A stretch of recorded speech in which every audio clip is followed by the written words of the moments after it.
สวัสดีค่ะพวกเราอนุชนหมวดคริสเตียนนานาพรภาคที่21สภาคริสตจักรในประเทศไทยค่ะเริ่มแรกเราก็ขอแนะนำตัวสมาชิกในวงเลยนะคะ คนแรกนะคะมือกลองธีรทรนั่นเองค่ะคนที่สองนะคะมือเบสของเราพี่จ๊อบค่ะคนที่สามนะคะมือคีย์บอร์ดของเราวินค่ะ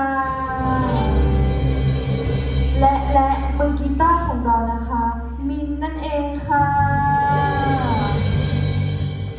ส่วนนักร้องคนนี้ชื่ออะไรคะขวัญค่ะและขอสวัสดีอีกครั้งนะคะหนูชื่อสุวรรณันท์เป็นนักร้องเช่นกันค่ะและถ้าพร้อมแล้วเรามานมัสการร่วมกันเลยนะคะ